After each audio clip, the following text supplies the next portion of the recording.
Welcome to Founders Unplugged, hosted by Greg McCallum. Long-form, honest conversations with founders and entrepreneurs from around the world. Cool, thanks Greg. Appreciate you having me on. My name's Jonathan Keeling. A lot of people call me JK. My mum and dad call me Jonathan. Friends call me Johnny, but JK really in the professional world. So good to be here. I am currently working as a partner at Haatch. We're an early stage B2B SaaS pre-seed and seed investor in the UK. And I also split some of my time as a founder of Edge, which is a fancily named growth consultancy, but in reality, crowdfunding consulting business really that is focused on helping founders deliver top 1% crowdfunds, which I can come on to kind of why I started that and why I do that work.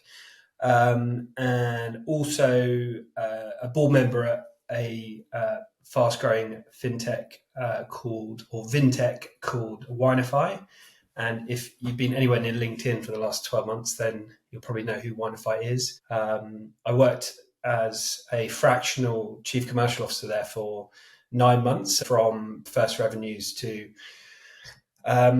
millions in revenue. We've sold millions of pounds worth of wine in the first 12 months, which has been great. And I guess after getting them to an inflection point, took more of a step back and now sit on the board. We are raising seed at the moment, which is very exciting, and sort of settled into a more day-to-day role with a fantastic team at Haatch, which I'll tell you a bit more about as well. Awesome. And as of this, and welcome, by the way, thank you so much. I really appreciate it. And I know you had to rush back and everything to get in front of the camera for me. So great to have you on. Been a long time coming.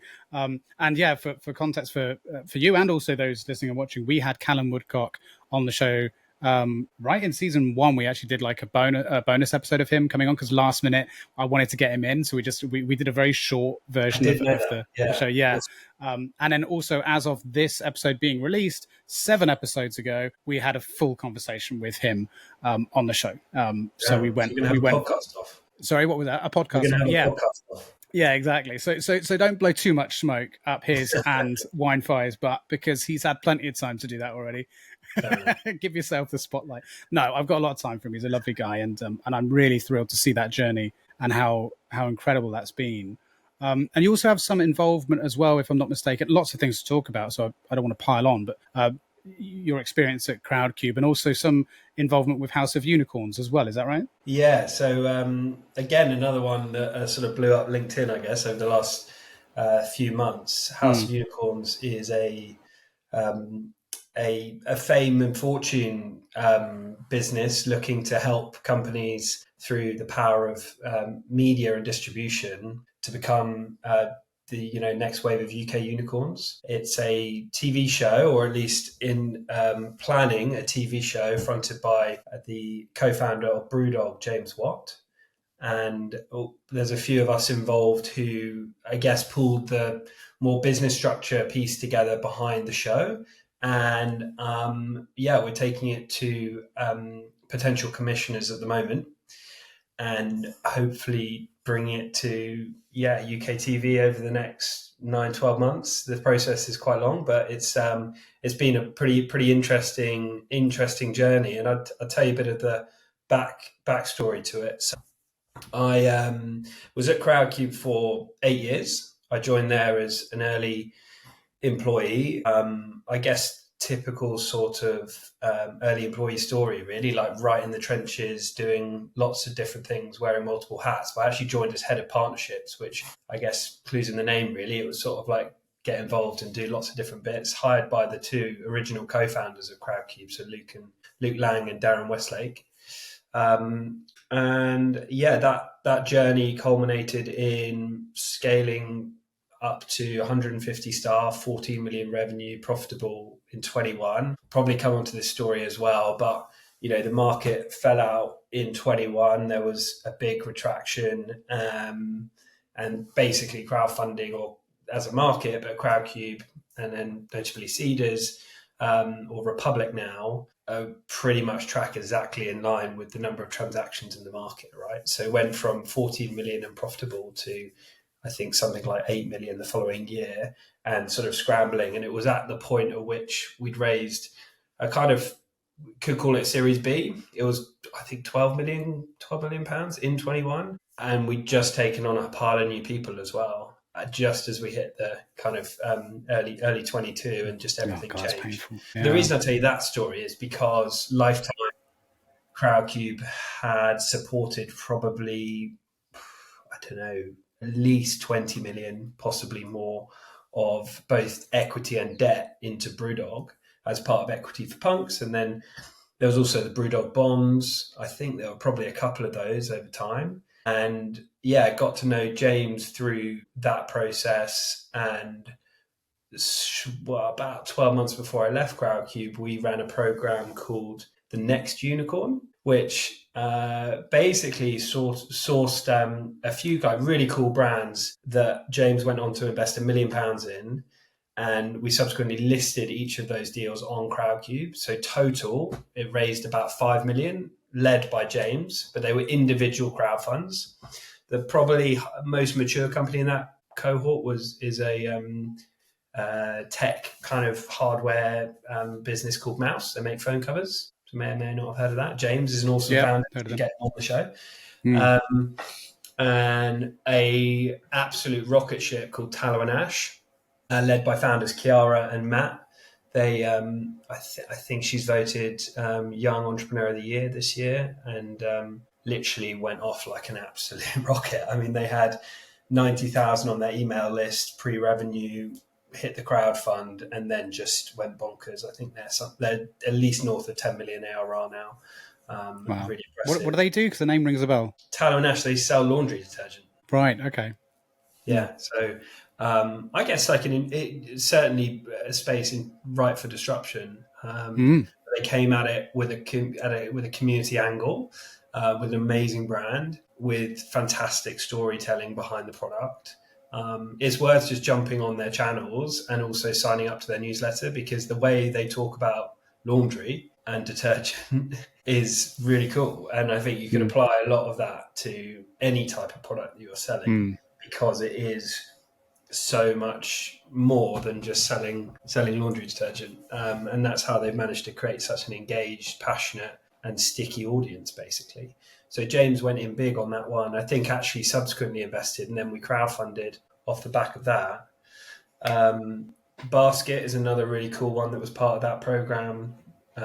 And then a personalized sort of skincare brand called Uncouth, as well as a business called Unplugged, who make edible insects. Anyway, the reason I know Unplugged. Yeah, I met them many moons ago. Yeah, great. They did a pop up in London. I think I don't know. It feels like for me the bug world is like probably nicely suited to the pet market for now. I don't know if like the leap to human consumption is quite mass market there yet, but not yet.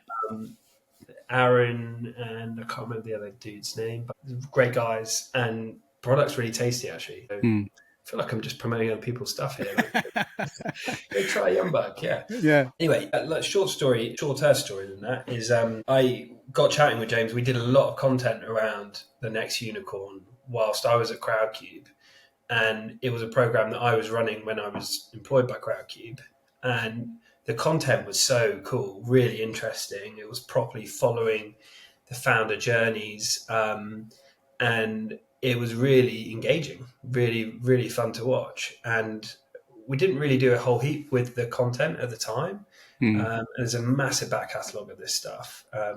They ended up flying all of the finalists out to Vegas and gave them the money on the rooftop in the Brewdog bar there. And it was pretty cool. And then basically some guys from Founders Capital, if you know that group, Rich and Hugo. Yep. Hugo was charged up founder. Rich was took Raconteur out of administration or some crazy story, but agency background. And then a chap called Ollie Bruce from Pinpoint Media. And they came real kind of random meeting, if in a way, but actually Hugo I hired as an intern at PaveGen, who was my first startup, which is a fun story to tell you about as well. But basically I hired Hugo as an intern, so we go way back. And he was an engineer at engineering graduate from Exeter, and he was telling me about this idea to do a TV show that sort of takes Dragon's Den and Apprentice into the real world, because they're very contrived and very just, not real business. Not right? real. Yeah. And actually the deals aren't really done. I think there was some research done on actually the amount of deals that are done, albeit like publicly versus real world. And it's like something silly, like 30% of the deals are actually getting done. So anyway, they came to me with that idea. I'd obviously got that relationship with James. And I was like, look, guys, I think this is perfect. And then that really got it going. Hi, a friendly reminder to share this episode with your network, like, and subscribe. And if you are feeling really supportive, please consider reviewing the show on the podcast platform of your choice. It all really helps support what we do. Thank you. Now back to the show. And then we launched it kind of more publicly, a few months, about 6 weeks ago or so. And we did a big event in Brewdog. There was a queue going out the door, Pitch and a Pint, it was called. And we're continuing to doing some great events, and there's more to come. And it's cool, man. It's cool. We've got to get it on TV, but it's very cool. That's awesome. And look, if you need a host, hit me up. Well, I see how this goes first, I guess. This can be my audition. But yeah, no, that's also, and it's crazy how it's just about, you lay out how these things happen, and it's really just about, a bit of luck, a bit of, who people say there's an idea. Oh, I know someone else that has this idea. It sounds very much like you're a bit of a matchmaker. You're playing Cupid a lot of the time in this sort of stuff, right? I certainly was last year. Yeah, that was absolutely my just get involved in everything last year. So I left CrowdCube a year January, so 13 months ago, and my first client, I guess, as a consultant was Winefy, and we were basically pre-launch. We just launched. I'd helped Callum transition out of Nomio as a bit of a, I guess, like a just coach in some ways. So he talked about like how he could start it, and that whole meeting was very interesting because I'd spoken to hundreds, maybe thousands of founders during the tenure at CrowdCube, and sometimes you meet people who you just think, they're really cool. And it wasn't necessarily like syndicates of wine that got me out of bed and excited that day. It was just how he was talking about what he wanted to do and the passion, and it just like got me. And I was like, you know what, man? Yeah, I'll give you some time. Let's do this. Yeah, I mean, look, to quote another TV show, it's an X Factor thing, right? Like, and Callum has it in spades, and you can't help but get it infected by his passion and his enthusiasm that comes across. Like, it's it totally got me. But anyway, you're asking about that, and I think really what happened to me last, when I first started working for myself, I kind of ended up doing sort of pitch deck consulting work. I did like fundraising workshops, did a couple of other fractional things, but more short term. I helped a couple of consultants place into other startups. So at CFO, ended up like doing recruitment thing, like weird. I was just running around doing stuff. And one of the reasons I wanted to do that was because I had two young kids. I've got a 3.5-year-old and a 9-month-old. And I think with my first kid, I came out of a very challenging period with CrowdCube because the market went crazy. There were lots of redundancies. I was responsible for doing a lot of those phone calls, and just generally the period was very stressful. And then before that, I'd had my kid, and for startups, giving pat leave isn't really a thing. I wouldn't argue at the time CrowdCube was a startup, but still, going through scale up mode, you don't really think about giving people pat leave. So 2 weeks and returning for people to say, how was your holiday? Just like no notice of the fact that I'd had a kid really was what I think stuck in my mind quite severely actually when I left, because I didn't really want to jump straight into something else because of the fact that I'd spent a huge amount of time doing something that I was very passionate about. And also I had two very young kids, and I took that opportunity to spend more time with my second kid last year, who's a lot more grown up now, which is cool. And I've been managed to hang out at home and just control my own time really. But interestingly, through that whole thing, I actually found a lot of passion in working with founders again. When, if I look back on some of my early years at CrowdCube, it was working with founders. And then once I got to kind of chief growth officer roles and VP roles and stuff like that, it was, performance reviews and team management and politics. And I realized actually the last 3 to 4 years of my tenure there, I didn't really enjoy it. I think I can honestly say that. I can say what I want, right? But definitely honestly say that now. Just phoning it in a little bit. Yeah, last year was great because I got to hang out with amazing founders again, help them solve massive problems, raise millions of pounds through crowdfunding, which I loved.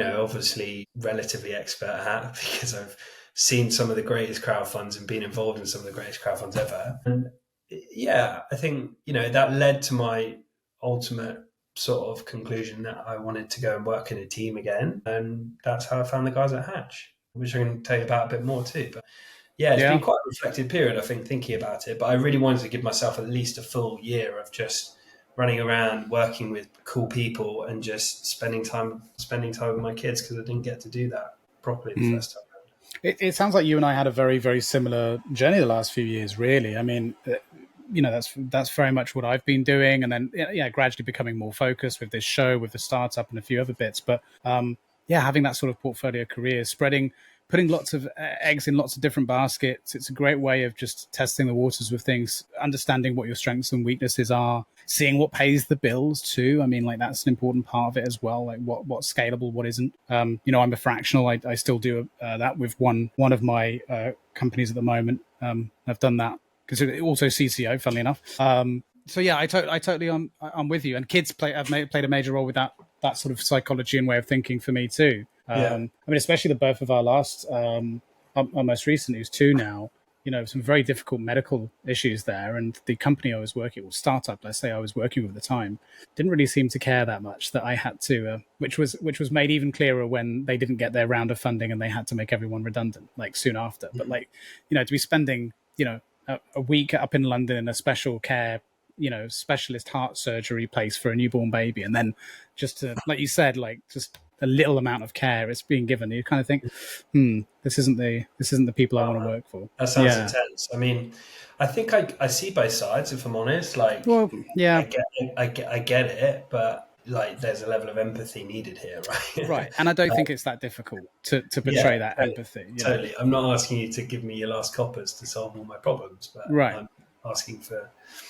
just notice that something has happened. Right. At the very least. Yeah. Acknowledge it. Yeah. I mean, I think that it's also endemic of maybe a slightly bigger issue, which is also the way dads are treated in the workplace when it comes to parenthood. But that's kind of a much bigger thing, I think, that needs to be solved. It's not just specific to the startup culture. I think that's just a problem sort of more widely spread. But it's a really interesting debate. And I think it's one that we would create a lot of commentary from if we went into it here, because there's a lot of passionate opinions about it as a topic. But I wouldn't want to start down that rabbit hole necessarily. We can if you want, but we've got other things to talk about, so that's fine. We can always come back to it. But really quickly, just before we move on to what you were saying about getting into Haatch and stuff with House of Unicorns. So if people still wanted to get involved and sort of maybe volunteer to put their hands up to be featured on the show in a future, whatever, is that still a thing that's available, or has that all been sort of nailed down and that's it now, and it's just the case of getting like pilot recorded and all that sort of stuff? Yes, 100% a thing. So we're effectively activating the brand at the moment, is probably a good way of putting it. We're just going out to market and making it clear that this is a thing, and that's helping, I guess, build some kind of momentum behind the conversations that we're having with commissioners. The show's not a show until it's commissioned by a channel. Is quite a new world to me, but a completely new world to me. But in reality, the commercial deal, or the way the show is structured, depends on the channel that you end up working with, and then linked to that, there'll be a broad kind of discussion around editorial control and who appears on the show. So because all of this stuff is in discussion, it's kind of hard to just say like this is it, black or white. But the reality is, so far from saying anyone is in the show, because one, there is no show currently, and two, Right.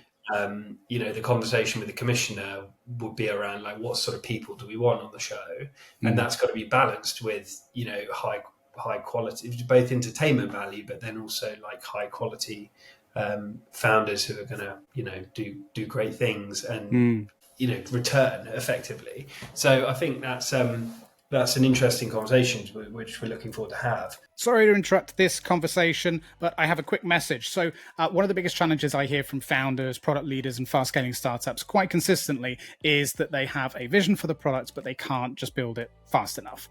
Hiring engineers takes a very long time, managing an in-house team can be very expensive, and working with agencies can lead to less than desirable results a lot of the time. So a lot of the startups, best startups in the world, are currently partnering with today's sponsor, AppUnite. They're not just another dev shop, they're a product development powerhouse. Their team embeds with yours, defines how their work can positively impact your product or business metrics, and build high-performing apps that scale. Whether it's in fintech, health tech, or SaaS, they don't just write code, they co-create products that grow businesses. So if you're an early stage startup and you're tired of the delays, the bad code, or agencies that just don't get it, check out appunite.com/grow or use the QR code on screen and you can book a chat with them, tell them we sent you, and they'll look after you and set you on the right path. That's appunite.com/grow or scan the QR code on screen and they should be able to help you out. And thank you, AppUnite, for sponsoring today's episode. Let's get back to it. I think like being part of the House of Unicorns community today, attending events and putting a submission in and all these other things certainly gets you on radar because we're already engaged with plenty of founders that we think perfect. They'll be great. To be part of that talent pool, essentially. They've got my vote, that sort of thing. So we're building a list of people and companies right now. Absolutely. Are you familiar with a gentleman by the name of Gabriel Irelis of Super Scout AI? I should introduce you. He's got a startup that's actually related to video production and stuff like that. But also he's just very well connected in that space, knows a lot about it. Really, really awesome guy. I've had him on the show before, good friend. I should definitely introduce you after this. Someone worth knowing who understands the space, has connections and stuff, and a cool startup to boot, right? So worth speaking to. But no, that's great. I mean, just thinking of. Yeah, absolutely. I mean, that's what it's all about. I like to play Cupid too, but no, I just thought I'd ask about that because I'm sure people who are listening right now probably heard about that. Thought, what stage is it at? Do I have a shot of applying? So there you go. That's your answer. And I'll probably be putting that in the description so people can check it out. Yeah, totally. I mean, it's definitely a let's see sort of thing. Yeah, which of is course. The hard one to hear sometimes, but but these types of ideas take a very long time to come to TV. This is the thing that people don't know about that side of things. It's not a quick process, right? It's not like creating a YouTube channel like this, where some idiot can just get a camera and reach out to people on LinkedIn and say, "Hey, do you want to join my show?" and then it's published. Unfortunately, yeah. One thing we have done is raise some money for the show, so we do have coppers to accelerate the process, and I think that puts us in a good position, really, because funding this stuff is quite challenging. But that is, it's a big plus, as well as obviously having a great front man and a cool concept and all this other good stuff. So we're bullish on getting it out there, but you've got to go through the process. Yeah, absolutely. Well, it's good to know that you've got the funds for my hosting fee in future. So that's good. That's right.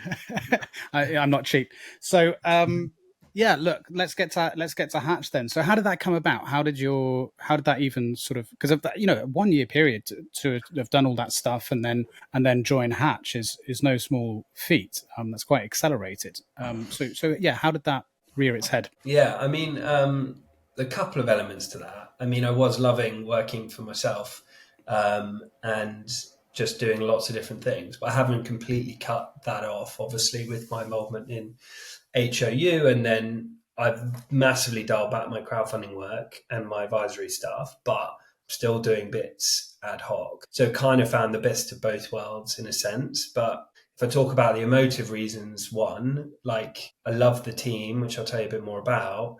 And I wanted to work with a team again, like really didn't struggle with it, but I loved building the rapport with an individual client over a period, but they were projects and you kind of felt like you were part of it. And then suddenly you weren't a part of it again because the money got raised and you walk out. I mean, the guys at Watch House Coffee are a great example. I was 2 days a week there for, I don't know, 8 weeks, quite a while, and in person in their office every day. So you kind of get to know them pretty well. And yeah, executed an amazing crowdfund. It was 2.5 million, 3 million, something like that. And I loved that. I loved being there, but again, you get to the end of it and you're like back in your bedroom. And there are plenty of examples of that last year, which was really cool. But I think, again, sort of thinking back on it, I was like, you know what, I'd love to still do this because I am passionate about crowdfunding great consumer brands that have strong communities and making them excellent. But I really wanted to go and work more day to day for a team again. And then the history of how I know the guys at Haatch is that in, try and think back, but 22 or 3, I'm very dyslexic, so I'm not very good at dates, but I think 22 or 23, we did the first ever retail allocation for an SEIS fund. And that basically what that did was allow the individual investment entry point to an SEIS fund to come down from 10, 15, 20,000 typically. Like I think the lowest entry point is 10,000 in the market to £2,000, which is the FCA regulated minimum amount that you can invest in a product of that type, which is effectively a diversified, a fund product, obviously inherently diversified. But essentially, when I was at CrowdCube in the Chief Growth Officer role, one of my projects was to build out different product types across the CrowdCube platform and ecosystem, because they were very focused on direct EIS opportunities. And there was a lot of push into France, so doing equivalents in France and other countries in Europe. And then there was this other push in terms of products. So we were launching funds. The big flagship one we did was the Octopus VCTs, which actually have a lower entry point. It's semi-complicated this, but you could invest 500 quid into VCTs, which is the first ever time that was available in market. We raised £3 million across Apollo and Titan, which is the 2 Octopus flagship VCTs. And then I got into the funds world, and Haatch were the first fund, most proactive fund, and most fun to work with by a mile. Really got it. And I think something about crowdfunding, you've got to just get the idea of engaging a broad community and the power that ultimately brings you. You've got to understand it. And it was a founder who said that to me. I think it was actually Roland at Watch House. He said, the funny thing about your business model, this is when I was at CrowdCube, it was like, funny thing about it, so you've just got to get it. Otherwise, you don't want to pay for it, or you feel frustrated with why you're doing it, or all these other things, because it's a lot of work. And actually that really resonated. But I would say, like, working with quite a few of the different fund players in the market, Haatch ended up being the guys that got it and have subsequently raised, and I've subsequently raised on CrowdCube for Haatch, the largest ever retail SEIS fund ever. Is that a thing? Ever? This is the largest one we've... It is now. There's not many that have done it, but we raised over £1 million, raised 1.2 million quid, which is a third of the last SEIS fund that they raised, which is pretty cool. And since they started taking on retail investors into their funds, they've over doubled the size of the investor base total across all of their funds. Wow. So they were very, very low volume, high value, lots of big 50K, 100Ks, 250Ks. And now it's a real blend. And interestingly, the demographic is also now averaged a lot younger. And the community generally is a lot more diverse, which I think is really positive. And it's, I think it's generally a great way to think about a more medium, long-term resilient business for a fund, because they've got a younger demographic of people who are probably on like an upward trajectory in terms of wealth, and you build great relationship with them early and they'll continue to invest with you lifetime. So I think there's part of different reasons why I'm interested in that. And so in short, I was a service provider for Haatch at CrowdCube, and I led the campaign on CrowdCube side when I was at CrowdCube, and then stayed in touch with Fred and Scott and Elaine and the rest of the crew there, so Mark and others. And basically they, through last year, hit the milestone of 50 million cash AUM. So Haatch now has 100 portfolio companies, 50 million. Well, they're now at 76 million cash AUM. That's not all since I've joined, but it's been bolstered by a new commitment from the British Business Bank. And that 50 million is a bit of an inflection point for EIS funds and SEIS funds, because you break out into this sort of established world, really. And down here, you're still kind of very much a small emerging manager. I'd still classify us as an emerging manager for sure. But the growth had been completely organic over 5 years, and 80% of the portfolio is still under 3 years old, investing pre-seed and seed. Incredibly young portfolio still, but interesting inflection point, as I said, and a great opportunity and time for them to double down. So they hired me. They hired a chap called Tom Healy, who runs fundraising basically with myself, and someone called Olivia Drinnen, who now works with wealth managers, advisors, IFAs, people like that. And then a fantastic colleague called Jessica Fox, who has transitioned into a head of investor relations role, whereas before she was doing all of our jobs before. And now, I guess, bolstered to really go at it and start driving, significant capital across their funds. So yeah, it's an exciting time, and it's a cool place to work. Really nice bunch, which is the main thing. Yeah, and it's interesting too from a timing perspective of you coming on, because again, once this comes out, last week's episode would have been with Joseph Zipfel, CIO of SFC Capital. And so so it's great to have both of you on, and I would say two of the leading SEIS funds, really. And I asked them some pretty tough questions, and I'm going to throw some at you too, because I'm curious to know what you think about it. Like, and really, what it comes down to is this. So last night I was at a demo event of sorts for Pia, my startup, and doing a quick pitch, and just hanging out and catching up with people and things like that, which I like to try and do every now and then. And the conversations that happen at these events sometimes go to SEIS funds, especially this time of year, right? Because again, for those that are listening and watching, we're recording this at a time of year which is quite crucial for SEIS funds, and inevitably in that conversation there is always someone that goes, "Oh, I don't like him.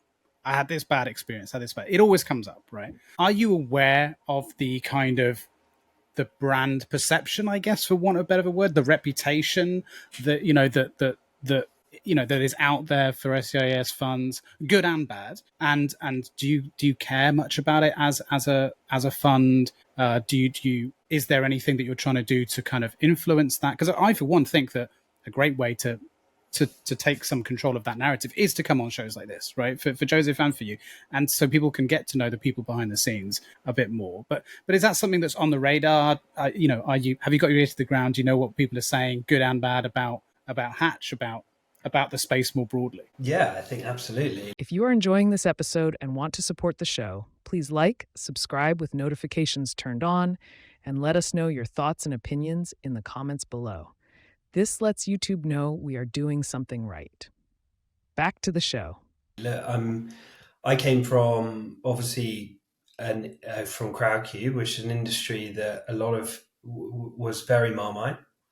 And actually, I think arguably unfairly on many levels. The problem with fundraising is that it's very black and white, right? You raise the money or you don't.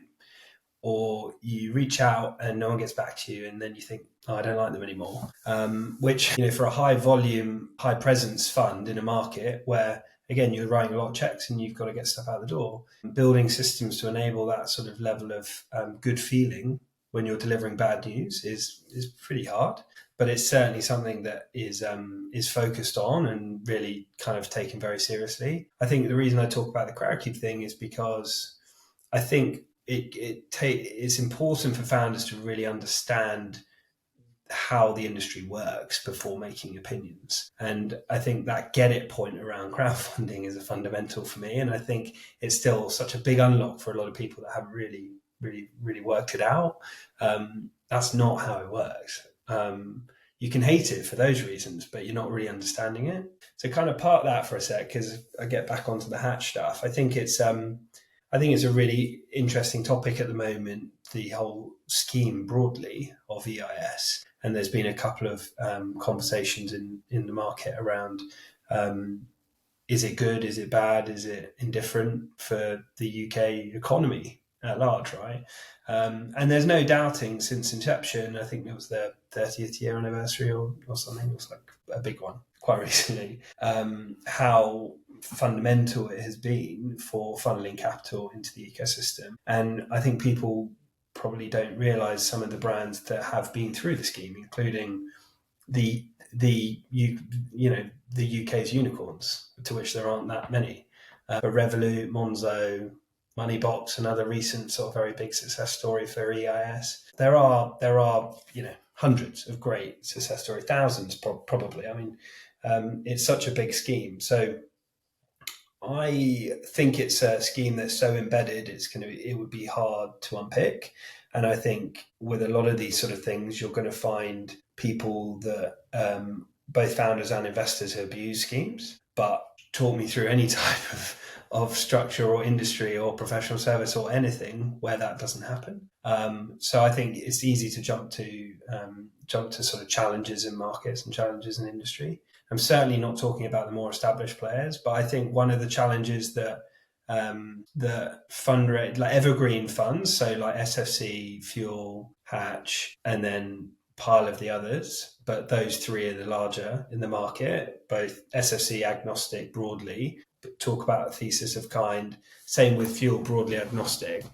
Haatch, we are 100% B2B SaaS, which helps with our differentiation. But I think, as you noted, the challenge there is always be raising, always be deploying. And with tax year end and people figuring out, actually, oh crap, I need to do 100 grand into here to knock off this tax bill, that does put a lot of pressure towards a couple of quarters of the year where you need to be raising and deploying. Now, I think, I remember I'm quite new to this market, but one thing I have observed is that unless you are aligned to sustainable growth as a business, rather than pushing for exponential growth, I'm talking as a business, I'm talking as a fund, then you're going to get it wrong. And this is not a 1-2 year success story, right? You're investing in businesses that you'll be on the cap table longer than the average marriage in the UK, right? 7 years plus. And probably longer than the founders themselves. Yeah. And as a business, right, your fund needs to return capital. If you're investing pre-seed seed, ultimately that's how you make your real cash on the carry and the performance fees. And if you are so focused on the transactional fees up front that you get paid to raise the money, and you go hard at that to a point where it's unsustainable, i.e. you're raising more than you can allocate to good deal flow that will ultimately return the fund and will ultimately pay you your performance fee, it's not going to be a good outcome, I guess. It's sort of like, building up to a point where it bursts. Whereas, our SEIS fund, as an example, is capped at £4 million. And we could raise more than that. Our SEIS fund for deployment in this tax year closed weeks ago, whereas a number of the other funds in the market are still open. Now, I would argue if you're open for SEIS deployment in this tax year, you aren't going to be that picky or as picky as someone who has closed their fund and has been building pipeline and has been deploying more conservatively or sensibly with a longer form due diligence over that period. Now, that's not me digging out the rest of the market, right? But I think you get to a point where that critical mass and you build more team members into the business and you build more costs into the business and you just, you have to keep going. Now, I think if you look at it as like, I'm going to take a more sensible, focused and sustainable route to building this company over time, then you can slowly build incremental sort of growth into the funds that you're managing, and do that in line with more the equal quality of deal flow. So like let me give you an example for what we're doing at Haatch, right? Like the SEIS fund, we have high demand for that fund, but we're not going to raise any more than £4 million out of that fund, because we know that's where the quality kind of starts dipping off, or in our view would start dipping off. It's a feeder to our EIS fund, so it's important that we get high performance out of that fund that we can then double down on with our EIS fund. The challenge we have as a business now is being able to write big enough checks out of our EIS fund to maintain our equity percentage through dilutive funding rounds over A, B+. So it's very much like our easy route to raising and earning more revenue as a company right now would be to raise more SEIS capital. But our EIS fund is the one where it needs the love. And when you're very geared to tax, in a sense, now we're trying, obviously, the constant battle of being a venture capitalist versus being a tax instrument is a real life thing. But the EIS fund is where the growth will come from. Now, for Haatch, a lot of the EIS capital is raised through the advisor and wealth manager and IFA market, because they have these things called panels. I don't know how much you know how it is, but you effectively go onto a shortlisted group of different fund providers that the wealth manager, like an SJP or whoever, would say, look, these are the funds that we will invest in, and then all of the advisors under the SJP banner would use those funds to allocate client money. So if you end up on one of those panels, then you naturally just receive constant subscriptions into the funds. The irony there is that for the emerging managers, it's impossible to get on those panels unless you've got a track record of exits and all this other good stuff. And if you're investing as a pre-seed and seed investor, it's going to take 5 years plus for you to have a decent track record of exits. Now, I'm not sure when this is going out, but Haatch has got their fourth exit on Friday this week. So it won't be going out 48 hours from now. So won't say the name. That'll be a few weeks away. Yeah, it's gone, been and gone. You will have seen me pumping it hard on LinkedIn then. Right. Very, you can't say anything about that, I suppose, in any more detail as of right now then. Sadly not, no. But okay. What's great about it is that it's across two of our EIS funds, and right. It's that's very important, because that track record for an emerging manager is the first sort of trigger that those bigger panels look for to then say, actually we're gonna bring you on, and you suddenly get massive inflows from appearing in those panels. And to get on those panels, there's a massive bar of DD and all this other good stuff, right, to achieve that. So that's broadly how they kind of, in the tax fund space, they're broadly how you go from emerging manager to kind of much like basically a hyper growth type fund structure, basically. So, but it's all in EIS. Right. It's a slightly less risky product to SEIS, obviously. But the core underpinning sort of value in Haatch and the funds that we deliver and the businesses that we create are from our SEIS fund.